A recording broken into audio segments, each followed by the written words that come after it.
감사합니다. 오늘도 하나님 앞에 말씀 들으러 나왔습니다. 하나님을 예배하러 나왔습니다. 하나님이 일하실 것을 믿고 기대합니다. 오늘도 한 영혼도 빠짐없이 하나님의 말씀에 심령이 뜨거워지게 하시고 그 말씀 붙들고 하나님께 진심으로 전심으로 또 기대하며 기도할 수 있도록 도와주시옵소서. 오늘 무릎 꿇어 기도한 것이, 오늘 들은 말씀이 우리의 인생을 변화시키며 우리의 인생이 오늘 이 말씀과 기도 때문에 놀라운 복의 근원이 되는 귀한 한 날이 되게 하여 주시옵소서. 11조 예물 드렸습니다. 하나님 앞에 선교 예물 드렸습니다. 또 하나님 앞에 감사 예물 드렸습니다. 1,000번째 드렸습니다. 맥주 예물 드렸습니다. 특별히 하나님 50일 기적 22일째 하나님께 예물 드렸습니다. 사랑하는 하나님 아버지, 50일 기적의 기도 완주하게 하심을 감사합니다. 삶의 목표 예수님의 수제자가 되게 하여 주심을 감사합니다. 교회 근처로 이사할 수 있도록 명왕리 아파트 은혜롭게 매도되게 하시고 아름다운 집으로 이사하여 주심을 감사합니다. 믿음으로 하나님 앞에 감사했사오니 이 가정에 이 감사가 그대로 이루어질지어다. 하나님 50일 기적을 오늘까지 인도하여 주시고 힘과 은혜 주셔서 감사합니다. 예배를 더욱 사모하게 하시고 귀한 딸들이 예배에 집중할 수 있도록 하나님 도와주시옵소서. 귀한 여종의 기도를 주님 응답하심을 믿습니다. 귀한 딸들을 주님이 붙드시고 성령 충만하게 하시며 예배자 되게 하시며 기도할 때 사무엘처럼 기도하는 귀한 딸들 되어서 아버지 열아들보다도 더 귀한 딸들 되게 하여 주시며 여종의 위로자 되게 하여 주시옵소서. 22번째 예물 드립니다. 귀한 권사님 예물 드렸습니다.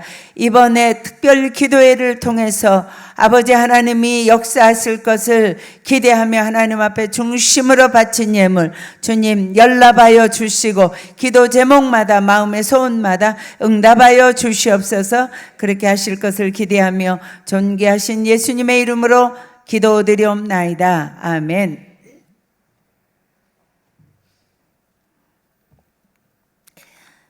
사람이 다 한 번 죽습니다. 이것처럼 확실한 사실이 없는데요. 많은 사람들이 절대로 그것 믿지 않고 살아요.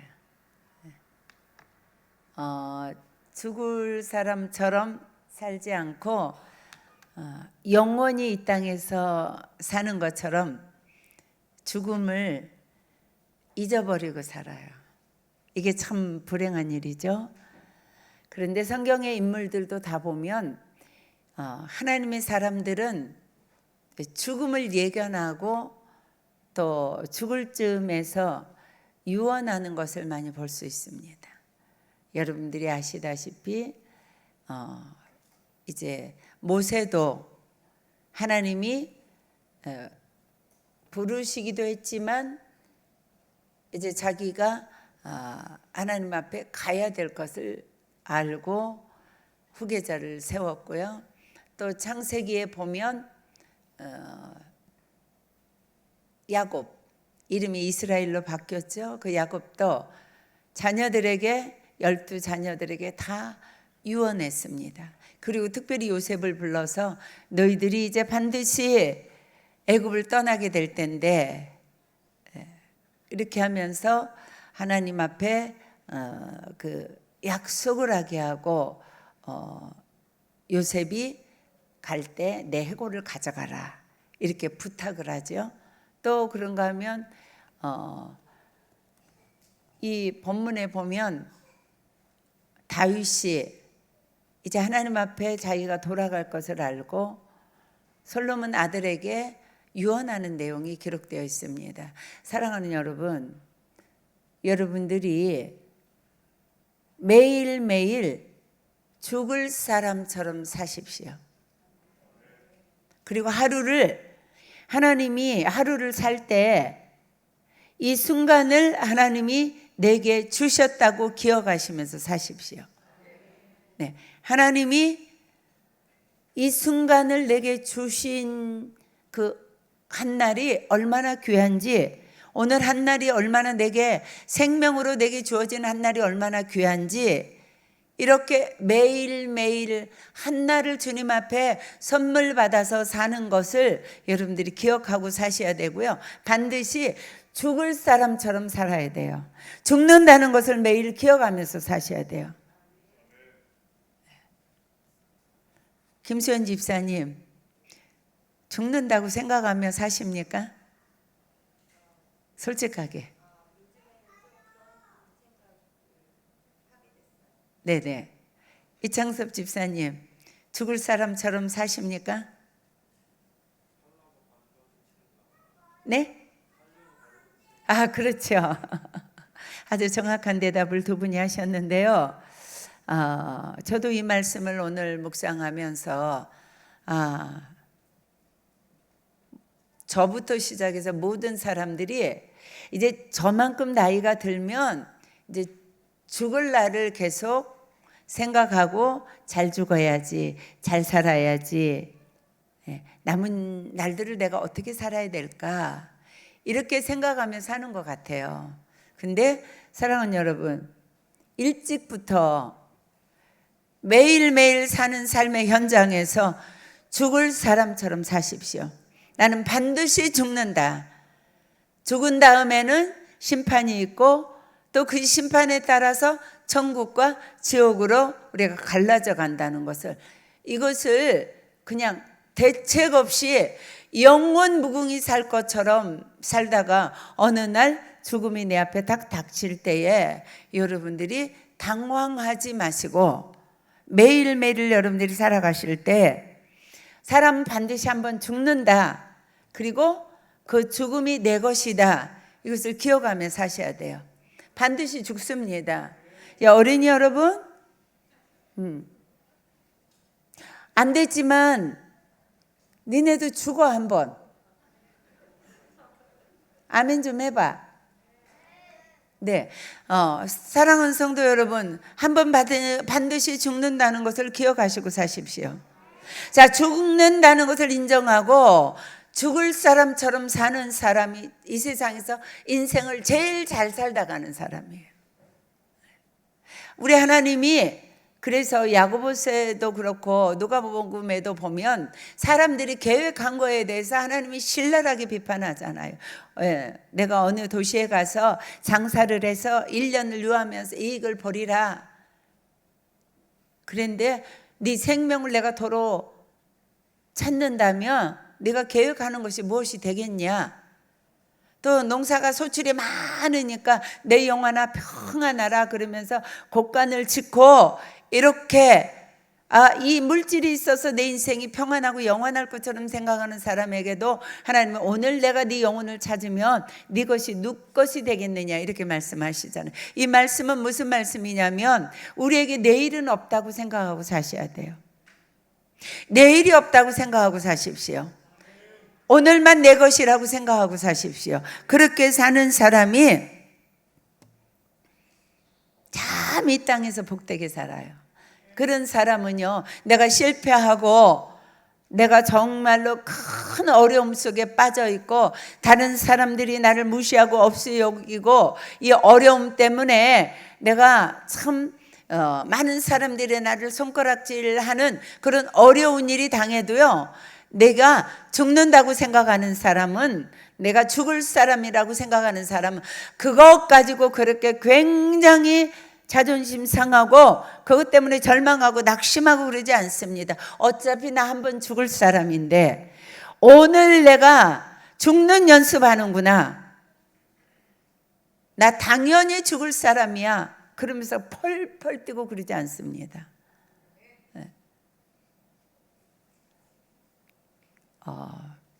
그 다음에 죽을 사람으로 난 죽을 사람이라고 생각하고 오늘 하루 주신 것을 감사하고 사는 사람은요, 웬만한 일에 요동하지 않습니다.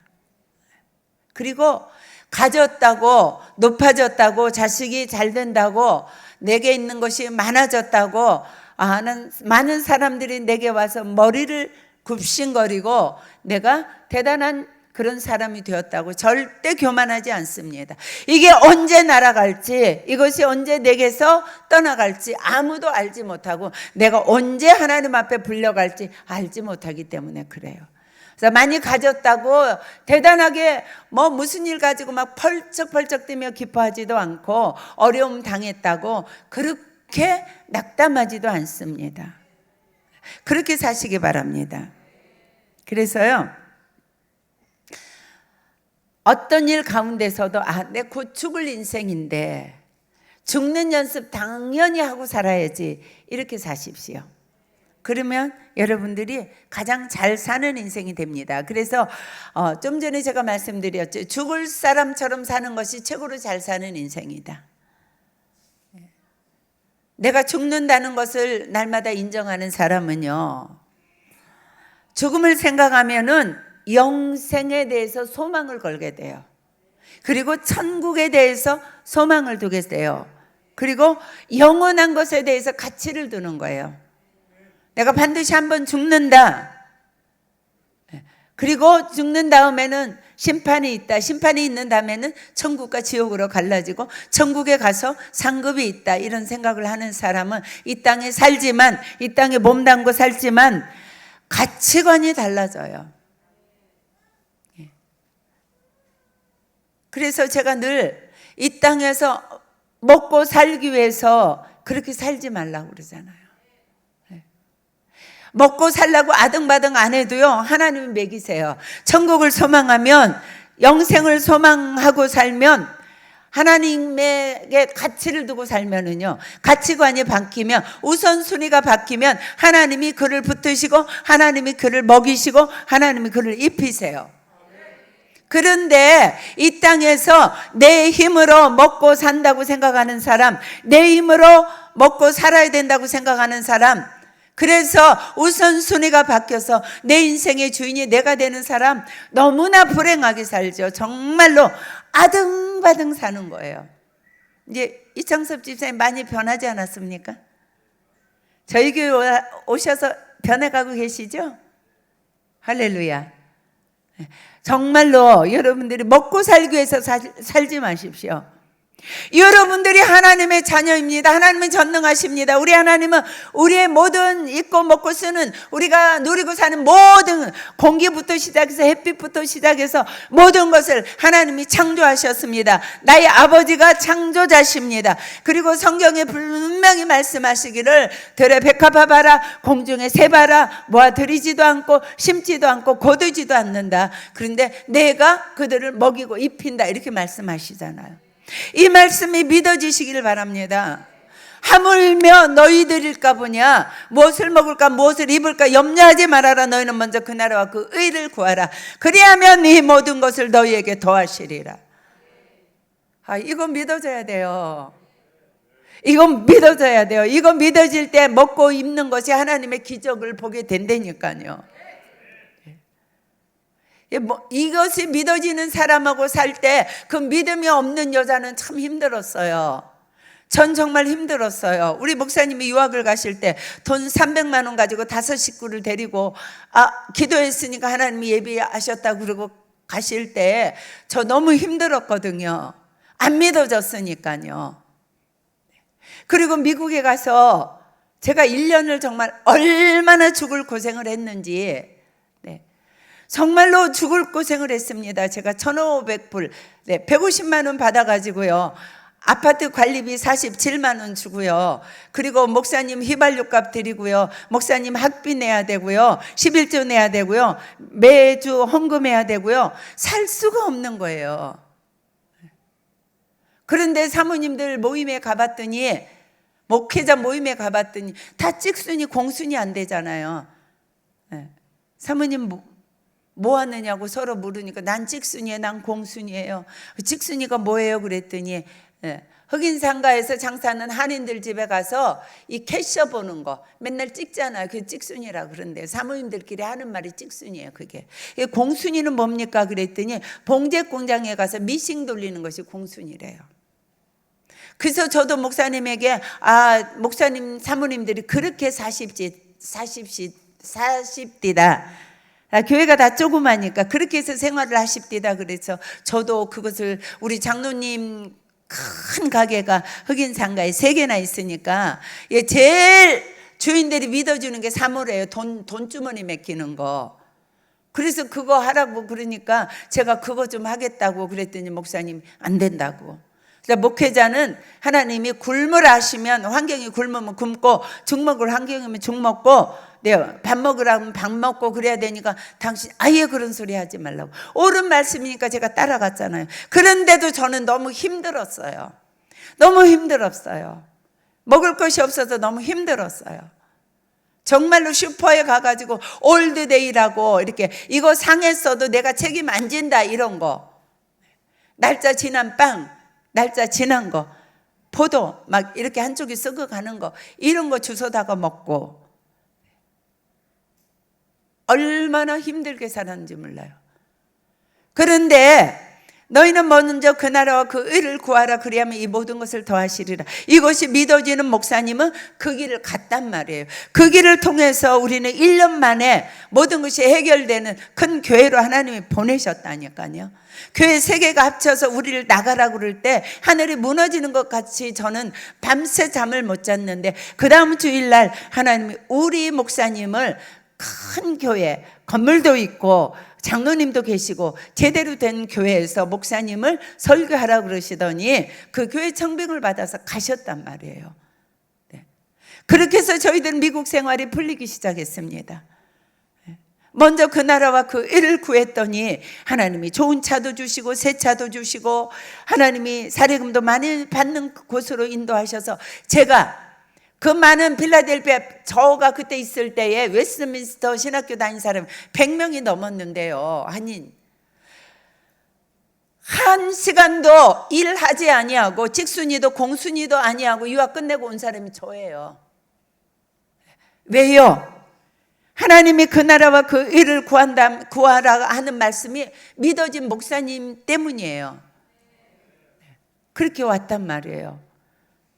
한국에 와서 이제 큰 교회 와서 제가 너무 좋았지요. 그래서 너무 좋았는데 그냥 목사님이 딱 6개월 만에 1년 동안 사례비 안 받는다고, 건축하기 위해서 땅을 넓히는데 내가 1년 동안 사례비 안 받는다고 그렇게 말씀하셨는데요. 제 통장에 돈이 100만 원이 없었다니까요. 제가 얼마나 기가 막혔겠어요. 근데 그때 지금 생각해 보면 그때 이제 믿음이 좀 생긴 거예요. 목사님의 믿음의 생활을 통해서 미국에서 정말로 돈 한 푼 없이 돈 300만 원 가지고 가서 270만 원 주고 차 사고 30만 원 가지고 미국 생활을 시작했는데 하나님이 기적을 베풀어 주신 현장에서 제가 7년을 살다 와보니까 그때 제게 이제 믿음이 있어진 거죠. 그래서 우리가 애가 넷인데 학비는 어떡하고 아파트 관리비는, 그 교회 참 이상한 교회예요. 원래 목사님들에게 관리비, 차 관리비, 학교 아이들 학비 다 줍니다. 근데 그 교회는 안 줬어요. 언제까지 안 준 줄 아세요? 우리가 떠난 다음에 줬더라고요.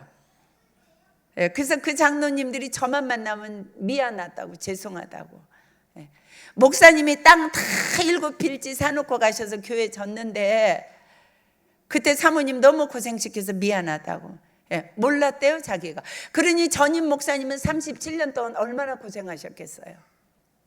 그런데요, 그러니까 사례금이 안 나오는 거예요. 근데 제가 불평 안 했다니까요. 네. 이 말만 해서 어떻게 살지요? 그랬더니 사모가 죄 짓고 살아봐, 이렇게 말씀하셨어요. 그럴 때 하나님의 기적이 일어났단 말이에요.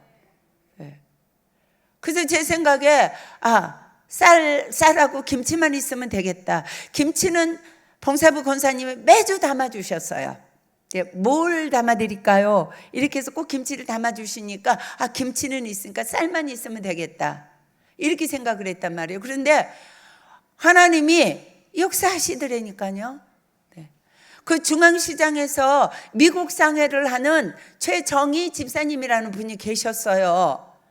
네, 하루는요 우리 집에 막 쌀자루가 들어오는데요, 막 단말 이렇게 해가지고요. 현미 맵쌀, 현미 찹쌀, 그 다음에 쌀 이렇게 5마리 왔어요. 한 가마 반이 온 거죠. 그 다음에 보리 한 말, 또 팥 한 말, 또 대두 한 말, 또 그 서리태 한 말 이렇게 왔어요. 그러니까요, 우리 북쪽 베란다에다 그걸 다 들여놓으니까 옛날에 우리 시골에서 광처럼 되더라고요. 제가요, 하나님이 먹이시는구나.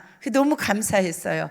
그리고는 푸성기를 먹어야 되니까 그 다음에 하나님이 지혜를 주셔서 가락동 시장이 멀지 않았어요. 그래서 가락동 시장을 한 2시 지나서 3시, 4시 이때쯤 가면은요, 그 안 팔리는 거 그거 막 이렇게 시들시들한 거예요.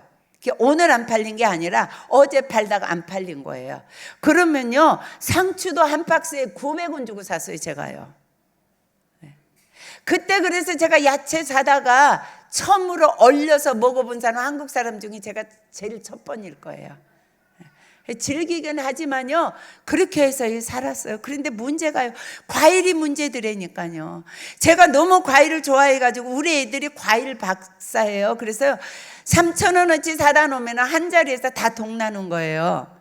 그래서 그 다음에 나무 상자에 과일 팔 때요, 이 상자로 사다 놓고 겨울인데요, 이제 사과를 양손에 이렇게 두 개 이렇게 들고 보니까 사과가 2개 남아가지고요, 뚜루루 이렇게 굴러가서 둘이 이렇게 딱 부딪히더라고요.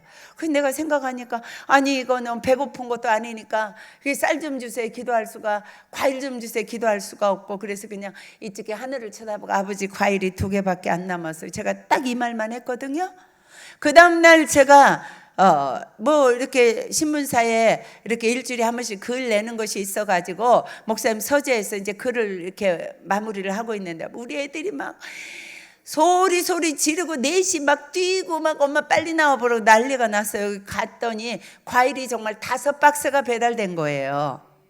네, 지금도 생생해요. 그 무등 수박 이렇게 쬐끔한 거요, 그거 한 박스. 그때 자몽이 진짜 귀할 때입니다. 자몽 한 박스, 사과 한 박스, 오렌지 한 박스, 그리고 한 가지는 기억이 안 나네. 이렇게 5상자가 왔는데요, 우리가 그 교회를 떠난 5년 만에 떠났는데요, 꼭 2주에 5박스씩 저희들이 5년 동안 하나님의 과일을 제공해 주셨어요.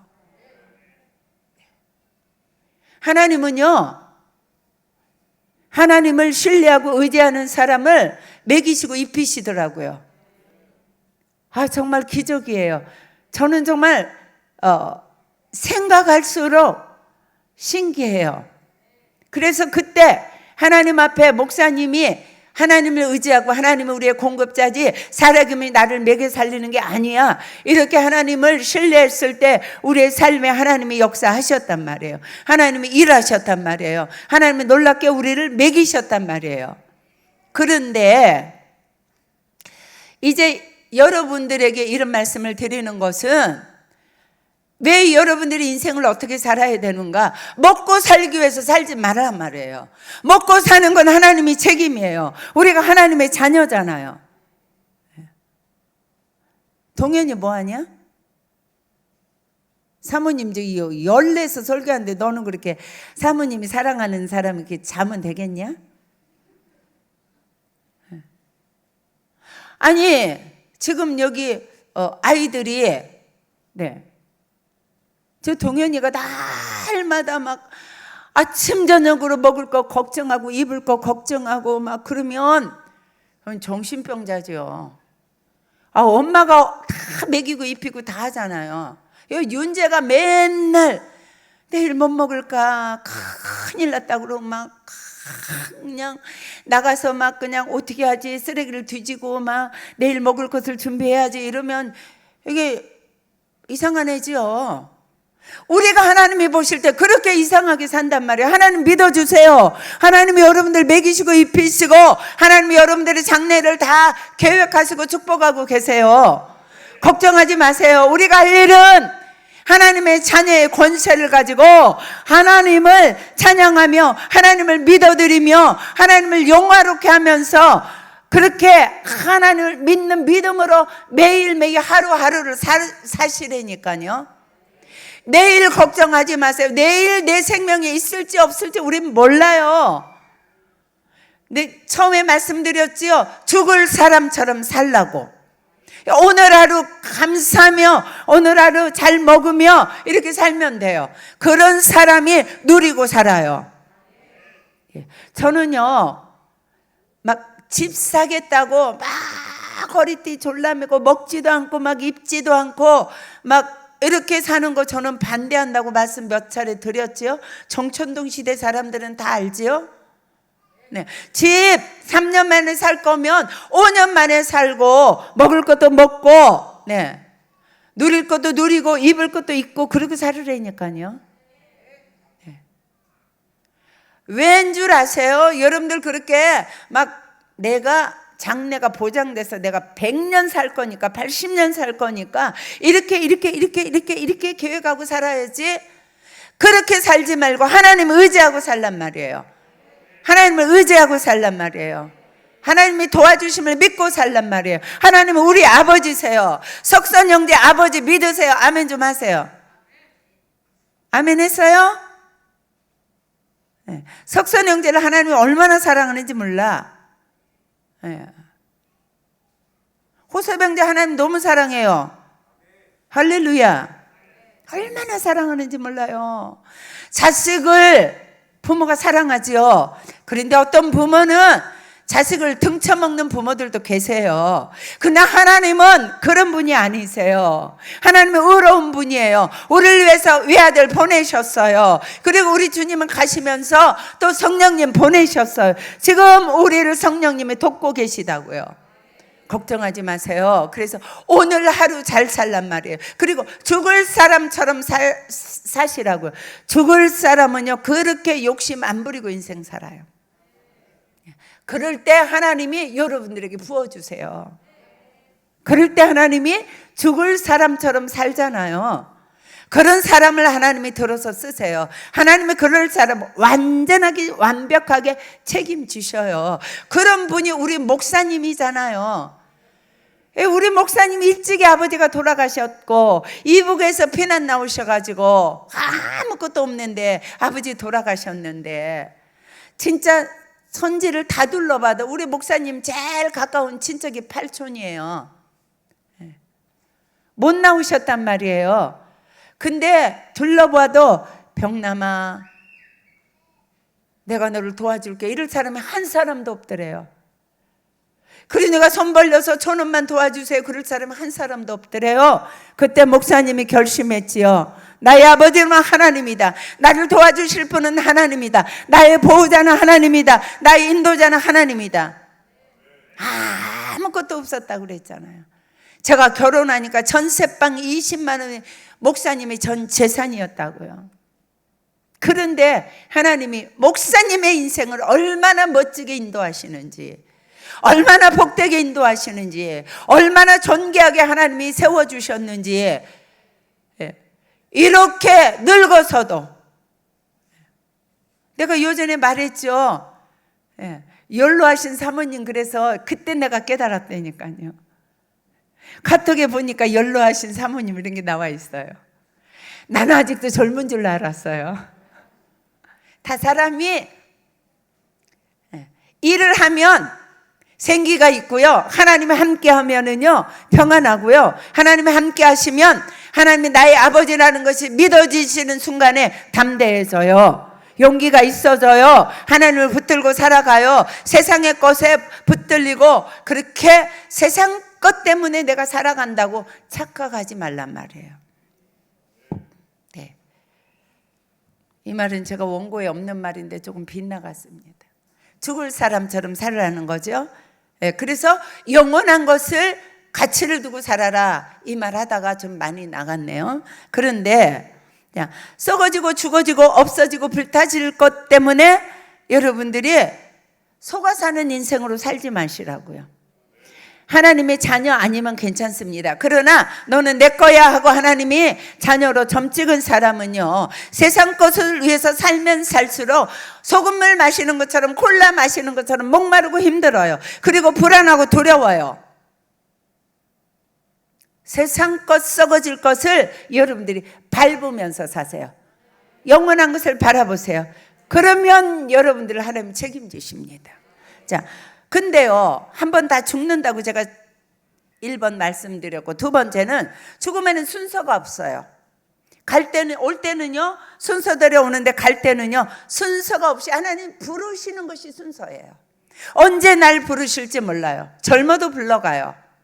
건강해도 불러가요. 그래서 오늘 여러분들이 서로 가족이, 부모가 자녀를 대할 때 헤어짐을 준비하는 자세로 대하세요.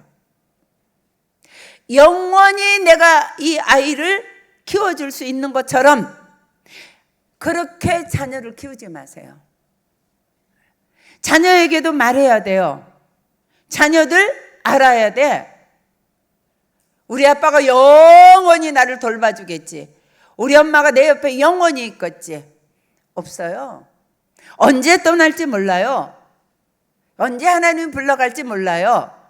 어떤 모습으로, 어떤 사고로, 어떤 사건으로 어떻게 죽을지 아무도 몰라요. 그래서 여러분들은 가정에서 서로를 대할 때 떠날 것을 준비하는 마음으로 대하세요. 그러면요, 이전 전도사 볼 때마다 세상에 잘해야지, 살아있을 때 잘해야지. 유행가에 그거 있잖아요. 있을 때 잘해. 그 오승근 씨가 불렀죠? 예? 그 김자웅 남편이 부른 거 아니에요? 맞아요? 모르는 척하고 좀 그러지 말고 얘기 좀 해보세요. 맞아요? 예언한 거예요, 자기가. 정말 저는요, 김자욱 씨를 남의 사람이라도 나는 지금도 보면 너무너무 아까워요. 그렇게 미소가 아름답고 그렇게 선한 아름다움이 있고 얼마나 멋진 여자인데 그렇게 일찍 죽잖아요. 사랑하는 여러분, 이지연 전도사님 남편 볼 때마다 언제 헤어질지 모른다는 것을 생각하고 하면은요, 저 남편 그림자도 못 밟아요. 이 샘솟는 교회 여자들이요, 남편 귀중히 여기십시오. 제가 분명히 말했습니다. 아내들은 남편에게 경어 써야 됩니다. 하여튼 누구든지 내 앞에서 반말 쓰는 사람은 하여튼 좋지 못해요. 그것만큼은 진짜 용서가 안 돼요. 어떻게 남편한테 반말을 씁니까? 하지 마세요. 여자들 아멘 크게 해보세요. 하지 마세요. 나 요전에 토요일 날 저 엘리야 샘터 밥 먹으러 갔다가 저 가희미 집사님한테 참 은혜 받았어요. 남편한테 얼마나 깍듯이 경어를 쓰는지. 네. 내가요 소리도 안 하더라고요. 제가요. 아유, 우리 가집사 참 훌륭하다 그랬더니, 사모님 전에는 안 했지요. 이 교회 와서 배워서 했지요. 배워주면 저렇게 해야지요. 왜 안 해요? 경어 쓰세요? 경어 안 쓰는 남편들은 저한테 다 일르세요. 제가 데려다 놓고 고칠 겁니다. 정말 가정에 질서가 있어야 돼요. 하나님이 가정을 통해서 여러분들 가정을 축복합니다. 그 가정에서 업수 여김을 당하고 존귀 여김을 받지 못하면요, 안 돼요. 가정은 천국이 돼야 되는데 천국은 질서가 있어요. 가정의 질서 세우십시다. 전 정말 결혼해서 이제까지 남편에게 한 번도 반말을 해본 적이 없어요. 우리 가정은요, 나는 이거 우리 어머니에게 배운 거예요. 그래서 우리 가정은요, 5남매예요. 동생들이 다 이제는 한갑이 지났습니다. 한 사람도 지들이 뭐 대단하잖아요. 뭐 학장도 하겠고 현대건설 뭐 전무고 뭐 의사고, 한 번도 저한테 누나에게 반말해 본 적이 없어요. 지금도 꼬박꼬박 경었습니다. 가정이 질서가 있어야지요. 왜 우리가 말로 서로 높여주지 못합니까? 언제 떠날지 모르는 사이에서 나가서도 다른 사람에게 부딪히고 힘들고 그러는데 가정에서 서로 높여줘야지요. 가정에서 서로 위해줘야지요. 가정에서 서로 존귀하게 여겨야지요. 집에서 발길로 차이는 강아지는 나가서는요 두드러 맞고 다녀요. 저는요 목사님에게 경어 쓰고 순종하기로 작정한 것이요, 내가 목사님에게 순종하고 경어 쓰지 않으면 어떻게 교인들이 목사님에게, 당회가 어떻게 목사님을 존귀하게 여기겠는가, 목회가 되겠는가? 이거 맞는 말입니다. 남편 잘 되기 원합니까? 남편이 밖에 나가서 존귀하게 대접받기 원합니까? 남편을 가정에서 존귀하게 여기세요. 존귀하게 여기세요. 네. 꼭 그렇게 하셔야 돼요. 그래야 그 가정을 하나님 축복하세요. 아멘 안 하는 여자들 불만 있어요? 다시요. 아멘? 아멘 하세요. 아멘 하세요. 남편이 없으면 여자는요 참말로 불행합니다. 얼마나 힘드는지 아세요? 정말 그 남편을 귀중히 여길 때 하나님이 그 남편을 복 줘요. 그 남편이 복 받는 거는 다 여자 거예요. 그거는 여러분들이 억울해 하실 거 없어요. 그리고 남편을 그렇게 존귀하게 여기면요 그 남편이 기가 막히게 그 아내를 사랑해 줍니다. 네. 우리 목사님이 저 정말 사랑하는 거 아시죠? 네. 그래서 여러분들이 우리 교회만큼은 어떤 경우에도 서로 아내는 남편은 아내를 사랑해야지요. 큰 소리 치지 마세요. 네. 함부로 대하지 마세요. 존귀하게 대하세요. 네. 그냥 내가 어떻게 김수연 같은 와이프를 만났을까? 그냥 날마다 우리 목사님처럼 그냥 사랑한다고 I love you 그냥. 네. 그렇게 좀 하세요. 나이 많은 목사님도 하시는데 남자분들 오늘 정진우 집사님, 조기 집사님한테 사랑한다고 했어요?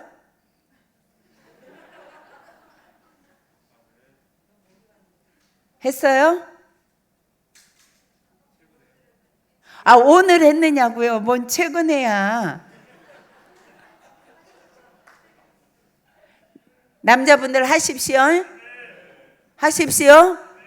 그래서 가정이 천국이 이루어져야 돼요. 우리가 이 땅에 잠깐 살다가 헤어지는데 서로 잘하고 살아야죠. 자녀들 헤어질 준비를 하는 것처럼 내가 네 아이의 엄마 노릇 언제까지 할지 몰라 이러고 그 아이를 보면 미운 짓을 한다고 저주를 퍼붓고 욕을 퍼붓고 잔소리하지 않고 그 자식을 볼 때 긍휼함이 묻어나서 난 너를 믿는다. 자식을 믿어주세요. 못된 짓을 해도 내 마음에 안 차도 네가 반드시 귀한 사람 될 거야. 네가 반드시 반듯하게 자랄 거야. 하나님이 너를 축복하고 계셔. 하나님이 너와 함께 하셔. 이런 마음으로, 이 마음과 마음이 전달되는 거예요. 그래서 여러분들이 그 자녀를 축복하고 떠나야지요. 날마다 그 아들을 격려하고 떠나야지요. 집에서 인정을 받아야 그 자녀가 똑바로 갑니다. 그렇게 가십시다. 정말로 자녀를 대할 때도 헤어짐을 준비하는 자세로 대하란 말이에요. 그래서 사랑을 주고 축복하고 용기를 주고 격려해주고 안아주고 시간만 있으면 안아주고, 그 다음에 자녀를 가장 잘 키우는 방법은 하나님을 아버지라고 알려주는 거예요. 하나님을 아버지라고 알려주는 거예요. 이거 못하면 안 돼요. 이거 알려줘야 돼요. 그래야 여러분들이, 이 자녀들이 어디에 나가서 있든지 어려움 딱 당해도 하나님이 나와 함께 하시지. 시공을 초월해서 함께 하시는 아버지, 동행해 주시는 하나님, 그 아버지가 네 아버지다. 늘. 여러분들은 육신의 아버지고 진짜 친아버지는 하나님이다. 나는 무능하고 연약하고 한계가 있어. 그런데 너의 친아버지는 전능하시고 너를 끝까지 사랑하시고 너와 함께 하시며 네가 어디 가서 무슨 일을 당하든지 너를 구원하신다. 너와 함께 하신다. 너를 축복하신다. 너를 향해서 너는 복의 근원이 될지라. 이렇게 축복하신 분이 만군의 여호와 하나님 아버지, 너희 친아버지다. 이렇게 여러분들이 말씀해 주셔야 됩니다. 그래야 여러분들이 자녀들이, 여러분들이 혹시라도 모르지만 먼저 세상을 떠나게 될 때, 그 아이가 장성하지 못했을 때 떠나게 될 때도 그 아이가 처음에는 실망하고 낙심하고 그러지만 하나님 아버지가 나의 아버지 지금도 계시지. 그러면서 그 아이가 힘을 내고 일어나고 다시 용기를 가지고 헤쳐나가고 살아나고, 여러분들이 늙어서 힘이 없어서 도와줄 수 없을 때, 그럴 때도 하나님 아버지의 손을 잡고 그의 일생을 걸어가며 그 아이는 또 자기 아이들에게 여러분들이 보여준 대로 너희 친아버지는 만군의 여호와 하나님이다 이렇게 가르쳐주는 아름다운 믿음의 가문, 축복의 가문이 된단 말이에요. 이해 가셨죠? 그 다음에 오늘 보면 이 왕이 유언하잖아요. 자, 사랑하는 여러분, 유언하죠. 성경에 다 돌아가실 때 유언을 합니다. 그런데 저는 여러분들에게 감히 말씀드립니다. 유언은요, 죽을 때 하는 것이 아니고 살아 생전에 하는 거예요. 유언요, 살아 생전에 하십시오. 그래서 여러분들이 이제 유언 중에 여러분들이 가장 자녀에게 영향력을 미치는 게 여러분들의 말이에요. 그래서 말이 유언이다. 제가 1번 이렇게 썼어요. 말씀 묵상하다. 말이 유언입니다. 네, 여러분들이 맨날 망할 놈, 못된 놈, 틀려먹었어. 그러면 그 아이에게 그것이 유언으로 남아있어요. 일평생. 그렇지, 나 같은 게 뭘 하겠어. 맨날 나는 못된 놈이지.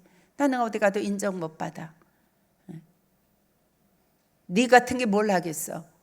어떤 일이 조금만 실패하면 나 같은 건 가치가 없어. 여러분들 유언 잘 하셔야 돼요. 평상시에요. 축복하세요. 격려하세요. 위로하세요. 그 아이 형상 속에 하나님의 형상이 있습니다. 반드시 잘 될 것을 바라보며 유언하십시오. 요전에 이 엄성 장로님, 집사님, 장로님 되려나 보다. 에이 새끼 의사 될 놈아 이렇게 해놨잖아요. 그래서 저는 그때부터 진성이를 보면 의사 될 놈아, 속으로 저놈 의사 되게 생겼구나. 여러분들도 볼 때마다 야 의사 될 놈아 이렇게 축복하십시오. 평상시에 유언하란 말이에요. 그래서 말을 조심하란 말이에요. 축복받을 놈아 에스더 같이 종기할 지지배야 이렇게 하란 말이에요. 말 안 들으면. 아셨죠? 얼마나 중요한지 몰라요. 저는 며칠 전에도 이 작은아버지하고 통화를 했는데요. 작은아버지가 이렇게 말씀하셨어요. 너는 어려서 자랄 때 저는 우리 집안에서요, 우리 아버님이나 우리 친할아버님이요 항상 격려하고 위로하고 칭찬하는 말을, 저는 아버지가 저한테 나쁘게 한 말 딱 한마디 들었어요. 근데 그게 그렇게 상처가 됐어요. 제가 고등학교 졸업할 때요, 우리 부모님은 아무도 안 오셨어요. 근데 많이 왔어요. 그래서 제가 누구도 오고 누구도 오고 누구도 오고, 걔는 근데 남자 둘은 왜 왔느냐요. 하나는 차에서 만났는데 맨날 누나라고 그러면서 이 따라다니던 애가 왔고, 한 사람은 또 설명을 해줬어요. 그랬더니 저 사고뭉치라고 그렇게 말씀하시더라고요. 이 여자가 왜 남자가 졸업식에 오는 남자가 있으면 안 된대요. 나 그거 몰랐어요. 우리 아버지 안 가르쳐 줬거든요. 그 진짜 제가 누나지 그 이상한 사람 아니거든요. 근데 우리 아버님이 남자가 2명 왔다고 저한테 하시는 말씀이 저거 사고뭉치네 이렇게 말씀하셨어요. 그게 그렇게 이 마음에 이렇게 그게 박혀 있었어요. 예. 그래서 제가 대학에 가서는요 굉장히 조심했습니다. 아버지가 사고뭉치네 이것 때문에요. 그래서 우리 아버지는 저만 보면 너는 인덕이 많은 사람, 너는 정이 많은 사람. 우리 할아버지도 맨날 너는 효녀다, 효손이다, 맨날 이렇게 말씀하셨어요. 그래서 우리 작은아버지가 어저께 그 말씀하시는 거예요. 너는 어려서 참 착하고 인정이 많은 사람이었지. 우리 집안에서 저를 계속 그렇게 축복해 줬어요. 그래서 제가 지금 인정이 너무 많아서 살기가 힘들어요. 사랑하는 여러분, 여러분들의 평상시의 말이 유언입니다. 유언 잘하십시오. 실컷 평생 못된 놈, 빌어먹을 놈, 싸가지 없는 놈 이렇게 해놓고 죽을 때 네가 복 받기를 원한다 한마디 하고 꼴깍 해보세요. 그 말은 그 아이에게 아무 영향을 못 미쳐요. 제발 평상시에 유언 잘하십시오. 네. 그래서 제가 여러분들 보면 칭찬해요, 안 해요? 얼마나 제가 여러분들을 보면 그냥 얼마나 칭찬해줘. 이 사람 이렇게 칭찬하고 그게 진심이에요. 제가 실컷 맨날 욕하다가 죽을 때 아이고 여러분들 다 복을 받을지어다 꼴깍 해보세요. 여러분들이 꼴깍 떠네 이럴 거예요. 꼭 여러분들 서로 칭찬합시다. 축복합시다. 네, 이거 유언이에요. 두 번째, 삶이 유언이에요. 여러분들이 죽을 때 잘 살아라, 예수 잘 믿어라, 말씀을 믿어라, 아무래도 소용없어요. 삶으로 보여줘야 돼요. 그래서 삶으로 유언하십시오. 그래서 함부로 살라다가도 네, 여러분들이 이 삶이 유언이라고 그러셨지, 삶으로 살아내자, 이렇게 여러분들이 이겨내야 되고, 그 다음에 기도, 믿음, 예배, 섬김, 충성으로 본이 돼야 돼요. 그것이 자녀들에게 축복의 유언이에요.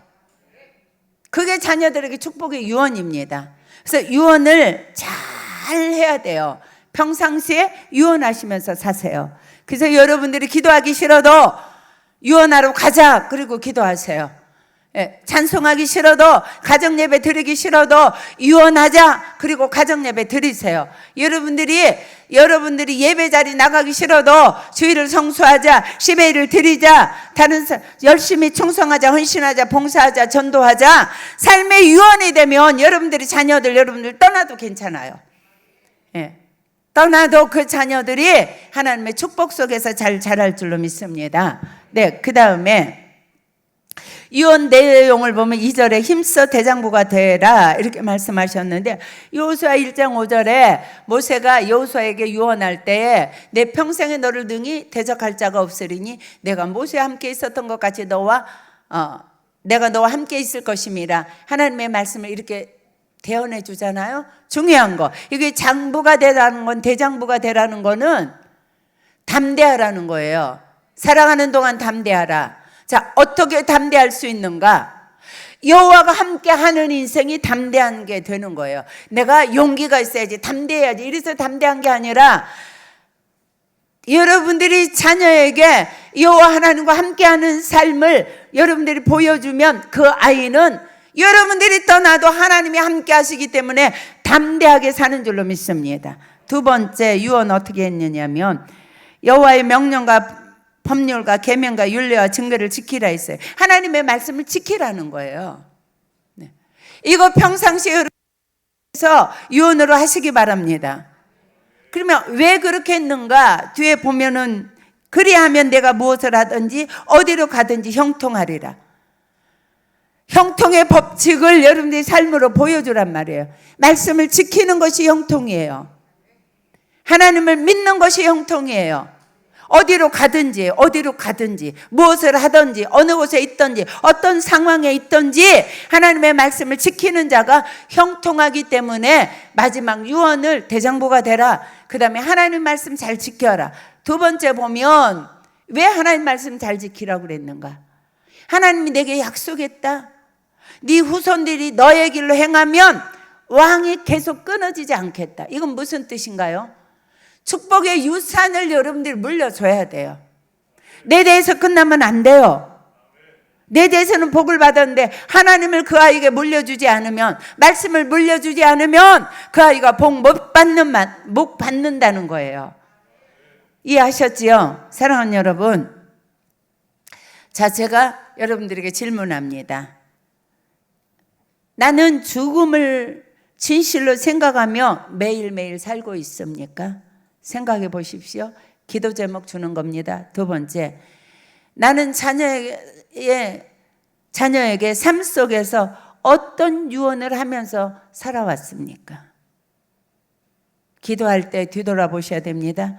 내가 지금 오늘 이 순간 죽는다면 자녀에게 어떤 유언을 하고 떠나시겠습니까? 네 번째, 내가 죽은 후에 자녀들이 나를 생각할 때 어떤 유언이 떠오를까요? 네 번째 참 심각한 말씀입니다. 여러분들은 기도하는 교회에서 양육받고 있습니다. 귀태하고 말씀을 붙들고 예배가 중심에 있는 교회에서 살고 있습니다. 여러분의 부모님들이 여러분들에게 남기지 못한 유언을 저와 여러분들은 자녀에게 남기고 떠나가시기를 주님의 이름으로 축복합니다. 기도하시겠습니다. 준비하고 나오십시오.